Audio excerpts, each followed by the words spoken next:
జిల్లాలో BSNL under ground cable పనులు వివిధ శాఖల ఆధ్వర్యంలో సమన్వయంగా చేపట్టాలని జిల్లా కలెక్టర్ కోయా శ్రీహర్ష తెలిపారు. మంగళవారం సమీకృత జిల్లా కలెక్టరేట్లో బీఎస్ఎన్ఎల్ అండర్ గ్రౌండ్ కేబుల్పై సంబంధిత అధికారులతో జిల్లా కలెక్టర్ కోయా శ్రీహర్ష, స్థానిక సంస్థల అదనపు కలెక్టర్ జె అరుణశ్రీలతో కలిసి నిర్వహించారు. ఈ సందర్భంగా జిల్లా కలెక్టర్ కోయా శ్రీహర్ష మాట్లాడుతూ, రామగుండం పరిధిలో పలు చోట్ల డ్యామేజ్ అయిన బీఎస్ఎన్ఎల్ అండర్ గ్రౌండ్ కేబుల్ మరోమారు వేయడం జరుగుతోందని కలెక్టర్ తెలిపారు.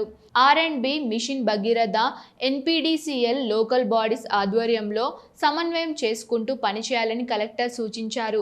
నూతన విద్యుత్ పోల్స్, త్రాగునీటి పైప్ లైన్లు, రోడ్ల నిర్మాణం, ఇతర అభివృద్ధి పనులు చేపట్టే సమయంలో ఆ ప్రాంతంలో వేసిన అండర్ గ్రౌండ్ డ్యామేజ్ కాకుండా ముందు జాగ్రత్తలు చర్యలు తీసుకోవాలని కలెక్టర్ సూచించారు.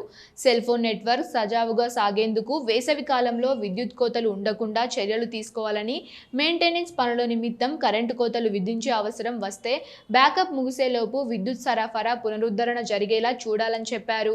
Cell phone signals, BSNL under ground cable సంబంధించి ప్రతి నెల సంబంధిత శాఖ అధికారులు సమన్వయ సమావేశాలు ఏర్పాటు చేసుకోవాలని కలెక్టర్ పేర్కొన్నారు.